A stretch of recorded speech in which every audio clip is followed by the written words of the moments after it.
บ่อยสูงค่ะในตอนในข่าวใส่หมองคอมมีข่าวกาขันน้ำมันละลายเมืองในอาเซียนอิงเนอร์ปางตึกอันเป็นว่าอยู่ดีปอดวันออกกลางนั่นสิมีพรตุ้มยอนต่อคือต่างน้ำมันอันลูกดีปอดวันออกกลางเสส่งจู้ละลายดีป้าเจมละลายเมืองตั้งปอดตอนอาเซียนนั่นเฮ็ดให้มีรองกับกินตั้งน้ำมันแลขันน้ำมันก็คืนในอาเซียน10เมืองในน้ำมันเบนซินค่ะอันการเหลือเสเปิ้นที่1ที่ก็เป็นสิงคโปร์ตก1ลิตรไหล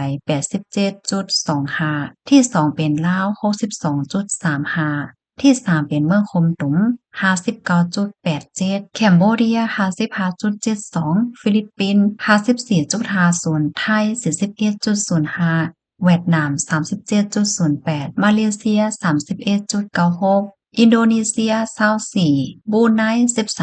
13.54กำในเฮาค่ะมาถ่อมด้วยขันน้ำมันดีเซลค่ะที่1สิงคโปร์1ปากจุด26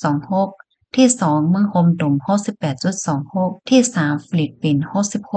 66.71ที่4ลาว64.14แคนเบเดีย57.76เวียดนาม47.16มาเลเซีย45.59ไทย38.94อินโดนีเซีย28.32บรูไน7.92นี่ก็เป็นขันน้ำมันหลายเมืองที่ในอาเซียนนะคะเปิ้นที่อันพี่น้องค่ะอยู่นั่นค่ะลูกเลยซื้อลิตรกาหือค่ะจ่องมีลองกับกินในตอนหาซื้อน้ำมันค่ะหือย้อนสู้ให้พี่น้องเฮาค่ะเขาไว้ใจแก่นแข็งเสต่อสู้คามป้วนเงาลายกับกินในกว่าอะไรกันกุกก็เสกำไหวสูงค่ะ